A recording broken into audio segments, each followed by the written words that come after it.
మహిళలు ఆకాశంలో సగం అవకాశంలో సగభాగం అంటున్నారు. మరి ఎక్కడ మహిళలకు న్యాయం జరగలేదు. మరి ఈరోజు మన దేశంలోనే మహిళలకి సంరక్షణ లేకుండా పోయింది. మరి నిన్న స్వతంత్ర దినోత్సవం చేసుకున్నాం. కోల్కతాలోనే కేసీఆర్ కాలేజీలో ఒక డాక్టర్ అయినటువంటి ఒక డాక్టర్ ప్రాణం పోసిన డాక్టర్కే మరి నిలవలేకుండా అయిపోయింది. మరి అలాంటి రోజు ఈరోజు శనివారం రోజున 17వ తారీఖు ఒక వైద్య సేవలన్నీ పనిచేయడం జరిగింది. ఎందుకు పనిచేసామంటే ఒక మహిళని 6 మృగజీవులు కూడా మానవులు అనలేదు, మృగాలు మరి రేప్ చేసి కిరాతకంగా చంపారు. ఒక డాక్టర్కే లేదు, ప్రాణం పోసిన డాక్టర్నే ప్రాణం తీశారు. మరి ఈరోజు పనిచేయడం జరిగింది. మరి అలాంటి మహిళలకి కూడా ఈరోజు కూడా న్యాయం లేకపోతే ఏ దేశ సంరక్షణలో న్యాయం జరుగుతుందని అడుగుతున్నాము. మరి అదేవిధంగా అంబేద్కర్ గారు చెప్పారు, మరి స్వతంత్రం వచ్చింది కానీ భారత రాజ్యాంగం రాలేదు.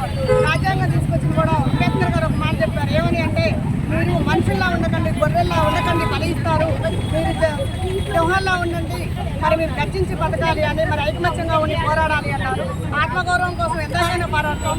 మరి అదేవిధంగా ఈరోజు మాకు మృగజీవాలు మామూలుగా కూడా వాళ్ళని శిక్షించడం అంటే నడి ఒడ్డున ఉరిదీయాలి.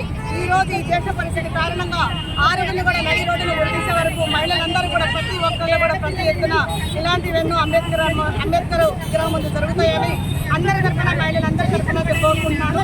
మరి ఆ 6 మగోళ్ళు కూడా ఒక మహిళ కానీ ఆలోచించి, తల్లిని కానీ చెల్లిని కానీ ఆలోచించి ఉంటే, ఆ ఒక క్షణం డాక్టర్ పడే బాధ మీరు ఆలోచించి ఉంటే ఈరోజు ఇలాంటి పరిస్థితి మన దేశానికి ఇలాంటి పట్టేది కాదని నేను ఆ మృగజీవాలకి ఒకటే తెలుసుకున్నాం. మహిళలందరూ కూడా ఆ మృగజీవాలని గురి చేయాలి.